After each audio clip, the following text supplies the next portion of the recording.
My name is Adam Andrzejewski, and I'm the founder and CEO of OpenTheBooks.com. And you know our mission. It's every dime online in real time.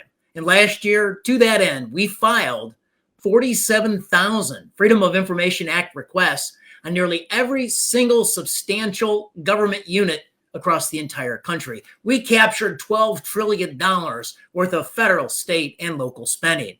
And in this segment here, once a week, we give you the inside story on what's really going on with your tax dollars. All right, without further ado, I want to bring in my co-host, Tamara Colbert. Hey, Tamara. Good evening, Adam. So this week is a very interesting story. Please tell us what Open the Books auditors found that's so interesting right now. Well, it is pretty amazing. So just in a couple of weeks, the world will gather in Beijing for the Winter Olympics. So our auditors took a look at U.S. tax dollars flowing into the People's Republic of China, right, into China. And we found that you and I, Tam, are going to pay $25,000 on a grant out of the U.S. Department of State to the Chinese surfing community. Surfs up in the South China Sea with your tax dollars. Oh my goodness. So walk us through some of the details on this grant. I mean, surfs up in China? Come on. So here's the grant description. So this is breaking news. I'm going to read it right from the grant description. Okay, so it's to carry out a program to engage the surfing community in the South China Sea and local environmentally active social media influencers in China on the topic of climate change, of course, and impacts to the ocean environment. So, Tamara, it's your tax dollars at work in the South China Sea. There's three components of this. Number one, they have to have a surfing clinic, of course, with environmental protection activity and climate discussion led by popular Chinese surfing athletes and including U.S. consular staff. I'm sure that's going to go over well in China. Unbelievable. Number two, they got to create a video of this. Of the surfing clinic activity and the discussion, the ensuing discussion there. I'm sure it'll be very compelling. And number three, and this is pretty interesting, this video has to get 1 million hits on Chinese social media platform. Now, in the grant application, there's no word on if it comes short of 1 million hits. What if it gets 900,000 hits on TikTok? Oh, TikTok's owned by the Chinese Communist Party.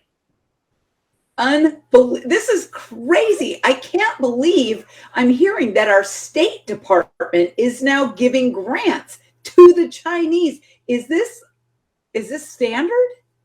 Yeah, I mean, there's U.S. taxpayer money. We're going to do a lot of this year in 2022. We're going to follow those dollars, especially the Biden administration. This is the Biden administration State Department, and I don't like it. Look, this week, 39 fighters, Chinese fighters, jets, including one that's nuclear enabled, flew sorties past Taiwan.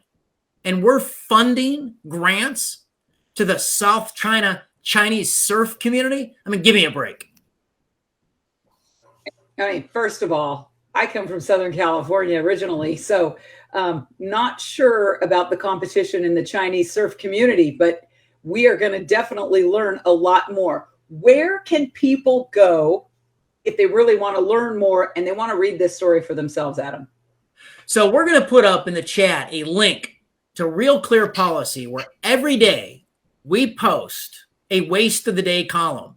And this is Monday's Waste of the Day column. It's the $25,000 U.S. Department of State grant to the Chinese surfing community in the South China Sea. So just go to this. It's a great repository of waste, fraud, corruption, and abuse at every level of government, federal, state, and local. We put up a daily piece, and I think for all your friends that believe that government spends your tax dollar better than you, send them to this site. We'll disabuse them of that philosophy. Absolutely. So, Adam, Open the Books. I want to be really clear. Open the Books does not take one dime of government money. No grants, no loans. We didn't take one PPP loan, did we? No, we swear off government money because that would compromise our mission, Tamara. But we did track the PPP, Paycheck Protection Loans, PPP for the CCP, which is the Chinese Communist Party. Correct. There was 125 of those firms that had round one out of the CARES Act in 2020. At the peak of the pandemic, they took up to $400 million of dollars that were earmarked for mom and pop businesses on Main Street. So the Chinese Communist Party, with their 125 firms, they got about $400 million. I can tell you at openthebooks.com, zero. We didn't even apply, nor would we ever. Well, this is pretty incredible. And we've got more investigations than ever slated for 2022. So you're going to want to sign up so that you get all of our newsletters. You can go to openthebooks.com and click on the newsletter. Sign up so you don't miss one thing. And of course, you're going to want to stay tuned every Thursday at 5:40 Eastern, 4:40 Central Time, so that you can be well informed of our current and breaking news stories. Thank you so much for joining us. Have a great week. See you next Thursday.